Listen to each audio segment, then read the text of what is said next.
28 ফেব্রুয়ারি প্রথম ভোটার তালিকা, তারপর ধাপে ধাপে সাপ্লিমেন্টারি তালিকা। এসআইআর মামলায় নির্দেশ সুপ্রিম কোর্টের। মনোনয়নের শেষ দিন পর্যন্ত সাপ্লিমেন্টারি তালিকার নাম যুক্ত হবে 28 ফেব্রুয়ারির তালিকায়। আরও একবার আপনাদের জানাই, 28 ফেব্রুয়ারি প্রথম ভোটার তালিকা, তারপরই ধাপে ধাপে সাপ্লিমেন্টারি তালিকা। এসআইআর মামলায় নির্দেশ সুপ্রিম কোর্টের। মনোনয়নের শেষ দিন পর্যন্ত সাপ্লিমেন্টারি তালিকায় নাম যুক্ত হবে 28 ফেব্রুয়ারির তালিকায়। বাংলায় এসআইআর বিচারে ভিন রাজ্যে বিচারক এবং এসআইআর মামলায় নির্দেশ সুপ্রিম কোর্টের। প্রায় 80 লক্ষ ভেরিফিকেশন এখনো বাকি রয়েছে এবং আরও বিচারক নিয়োগ করা যাবে। শুধু বাংলা থেকে নিয়োগ করতে হবে এমন নয়, ওড়িশা ঝাড়খণ্ড থেকেও নিয়োগ করা যাবে। আরও একবার আপনাদের জানাই, বাংলায় এসআইআর বিচারে ভিন রাজ্যে বিচারক। আমাদের সঙ্গে রয়েছেন আমাদের প্রতিনিধি অর্ণব হাজরা। অর্ণব, বিতর্কহীন ভোটার তালিকা তাহলে 28 ফেব্রুয়ারি? একেবারে তাই, সুপ্রিম কোর্ট যে আদেশ এর আগেই গত সপ্তাহে দিয়েছিল সেই আদেশের খুব বেশি পরিবর্তন হলো না। আসলে নির্বাচন কমিশন চাইছিল তাদের যে নিয়ম রয়েছে নির্বাচন কমিশনের এবং এক্সিকিউটিভ অ্যাক্ট, এই যে দুটো আইন 1950-1951 সালের, তাতে পোশাকি নাম ফাইনাল ভোটার লিস্ট সেটা প্রকাশিত না হলে নোটিফিকেশন অনুযায়ী, তাহলে তারা কমিশন ভোট ঘোষণা করতে পারে না, এমসিসি কোড অফ কন্ডাক্ট চালু করতে পারে না। কাজেই ফাইনাল ভোটার লিস্ট এই শব্দটা উপর জোর দিতে চাইছে কমিশন এবং আজ সুপ্রিম কোর্ট থেকে এই ফাইনাল ভোটার লিস্ট 28 ফেব্রুয়ারি এটা তারা বলিয়ে নিতে চাইছে। এক্ষেত্রে প্রধান বিচারপতি সূর্যকান্ত, বিচারপতি জয়মাল্লা বাগচি এবং বিচারপতি পাঞ্চলি স্পষ্টভাবে জানিয়ে দিলেন কমিশন ফাইনাল ভোটার লিস্ট বার করতে পারে, কিন্তু সেই ফাইনাল ভোটার লিস্টটাই কিন্তু সুপ্রিম কোর্টের চোখে ফাইনাল নয়, চূড়ান্ত নয়। কারণ এখনো পর্যন্ত 7 লাখ লজিক্যাল ডিসক্রিপেন্সি বা আনম্যাপ ক্যাটাগরির যে অভিযোগের নিষ্পত্তি যা জুডিশিয়াল অফিসাররা শুরু করছেন বা করেছেন, এই অংশটা থেকেও একাধিক বৈধতা আসবে ভোটার লিস্টে ঢুকবে এবং সেটা আজকে নতুন করে সুপ্রিম কোর্ট পর্যবেক্ষণে জানিয়েছিল বা নির্দেশে জানালো যে যখন যেরকম ভাবে অভিযোগের নিষ্পত্তি হবে সেই নামগুলো সঙ্গে সঙ্গে একটা অতিরিক্ত তালিকার আকারে প্রকাশ করতে হবে। অর্থাৎ 28 ফেব্রুয়ারির পর যেভাবে অভিযোগের নিষ্পত্তি হবে প্রধান বিচারপতি যদি মনে করেন সেক্ষেত্রে সেইভাবেই তালিকায় সংযুক্ত হবে। কাজেই 28 ফেব্রুয়ারির পর 7 লাখ থেকে যত বৈধ ভোটার আসবেন অভিযোগ নিষ্পত্তির পর জুডিশিয়াল অফিসারদের দ্বারা, তারা কিন্তু কমিশন ফাইনাল ভোটার লিস্ট এটা শব্দবন্ধে রাখলেও তা ওই 28 ফেব্রুয়ারির তালিকারই অংশ হবে।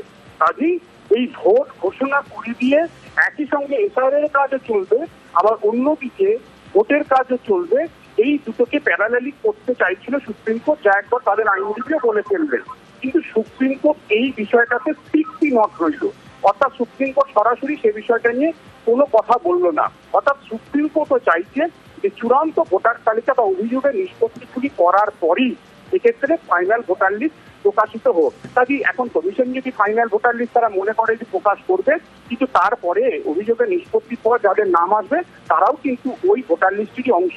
এখন কমিশন সুপ্রিম কোর্টের নির্দেশকে কিভাবে তারা নেবে, কিভাবে তারা ব্যাখ্যা করবে, তারা তাদের রুল বুক অনুযায়ী কিভাবে তার ইন্টারপ্রিটেশন করবে, সেটা এখন তাদের বিষয়। তবে আজকের পর যে যেরকম আমরা প্রথম দিন থেকে বলছিলাম, শনিবার থেকে বলছিলাম, আমাদের রাজ্যে ডিস্ট্রিক্ট জাজ বা অ্যাডিশনাল ডিস্ট্রিক্ট জাজ তারা সম্প্রতি যারা রিটায়ার করেছেন 250 জনের বেশি জুডিশিয়াল অফিসার আমাদের রাজ্যে পাওয়া যাচ্ছে না।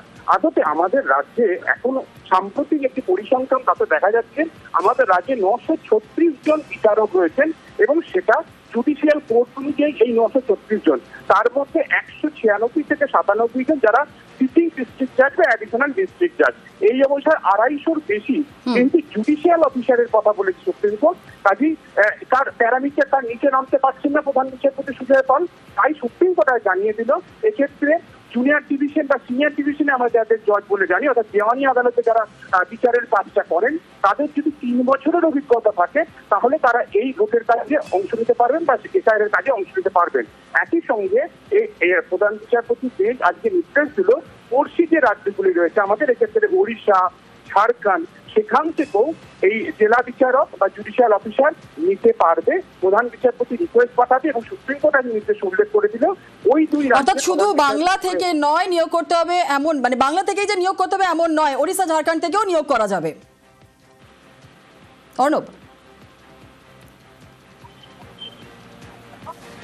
বাংলা এসআইআর বিচারে ভিন রাজ্যে বিচারক, এসআইআর মামলায় নির্দেশ সুপ্রিম কোর্টের। প্রায় 80 লক্ষ ভেরিফিকেশন এখনো বাকি, আরো বিচারক নিয়োগ করা যাবে। শুধু বাংলা থেকে নিয়োগ করতে হবে এমন নয়, ওড়িশা ঝাড়খণ্ড থেকেও নিয়োগ করা যাবে। এই বিষয় নিয়ে কথা বলছিলাম, অর্ণব রয়েছে আমাদের সঙ্গে। অর্ণব, শোনা যাচ্ছে? শুধু যেমনটা বলছিলাম যে শুধুমাত্র বাংলা থেকে নিয়োগ করলে শুধুমাত্র বাংলা থেকে নিয়োগ তা নয়, ওড়িশা ঝাড়খণ্ড থেকেও নিয়োগ করা যাবে, দেওয়ানি বিচারকদেরও নিয়োগ করা যাবে। 3 বছর অভিজ্ঞতা থাকলে নিয়োগ করা যাবে। ভাষা সমস্যা হবে বলে সওয়াল করেছেন কল্যাণ। 28 ফেব্রুয়ারি চূড়ান্ত ভোটার তালিকার, তারপরে ধাপে ধাপে সাপ্লিমেন্টারি তালিকা। এসআইআর মামলায় নির্দেশ সুপ্রিম কোর্টের, মনোনয়নের শেষ দিন পর্যন্ত সাপ্লিমেন্টারি তালিকা এবং সাপ্লিমেন্টারি তালিকায় নাম যুক্ত হবে 28 ফেব্রুয়ারির তালিকায়।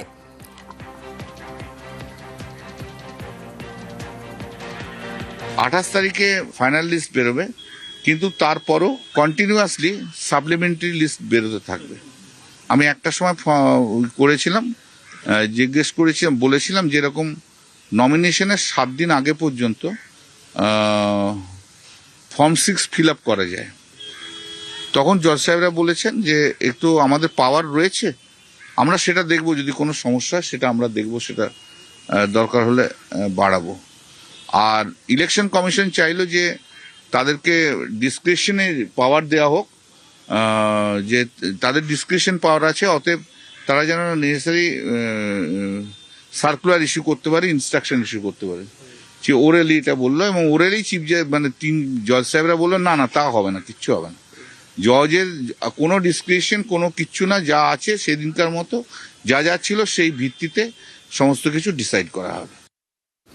বাংলায় এসআইআর বিচারে ভিন রাজ্যে বিচারক, এসআইআর মামলায় নির্দেশ সুপ্রিম কোর্টের। প্রায় 80 লক্ষ ভেরিফিকেশন এখনো বাকি রয়েছে, আরো বিচারক নিয়োগ করা যাবে। শুধু বাংলা থেকে নিয়োগ করতে হবে এমন নয়, ওড়িশা ঝাড়খণ্ড থেকেও নিয়োগ করা যাবে।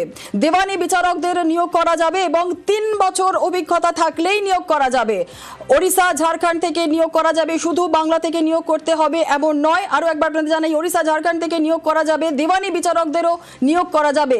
এবং যে বিচারকদের নিয়োগ করা হবে আর কি, তো 3 বছর অভিজ্ঞতা তাদের থাকতে হবে, এমনটাই বলা হয়েছে। ভাষা সমস্যা হবে বলেও সওয়াল করেছেন আইনজীবী কল্যাণ বন্দ্যোপাধ্যায়। মাননীয় চিফ জাস্টিস কলকাতা হাইকোর্ট একটা রিপোর্ট পাঠিয়েছে, সেই রিপোর্ট অনুযায়ী 250 জন জুডিশিয়াল অফিসারকে অ্যাপয়েন্টমেন্ট করা হয়েছে। তো এই 250 জন জুডিশিয়াল অফিসারের দিয়ে পুরো কাজটা করতে গেলে প্রচুর সময় লাগবে। তাই জন্য কলকাতা হাইকোর্ট অর্ডারটা অ্যাডিশন করে, ডিস্ট্রিক্ট জাজ আর অ্যাসিস্ট্যান্ট ডিস্ট্রিক্ট জাজ শুধু ছিল, সেটা এখন সিনিয়র ডিভিশন এবং জুনিয়র ডিভিশন জজেদের মিনিমাম 3 ইয়ার্স এক্সপিরিয়েন্স আছে, তাদেরকে অ্যাপয়েন্টমেন্ট করতে পারবে। আগে তো ছিল রিটায়ার্ড যত জুডিশিয়াল অফিসার আছে তাদেরকেও করতে পারে আগেকার অর্ডার অনুযায়ী, যে না তারপরেও আরও জজ দরকার আছে। তাহলে ঝাড়খণ্ড স্টেট এবং বিহার, ঝাড়খণ্ড এবং উড়িষ্যা স্টেট, এই দুটো স্টেট থেকে রিটায়ার্ড যে জাজেরা আছে তাদের রিকুইজিশন করতে পারে। এবং সেখান থেকে চিফ জাস্টিস 2 হাইকোর্টের চিফ জাস্টিসকে বলেছে নেসেসারি অর্ডার ইস্যু করতে, যদি মনে করে চিফ জাস্টিস যে না এটা দরকার আছে। বাংলায় এসআইআর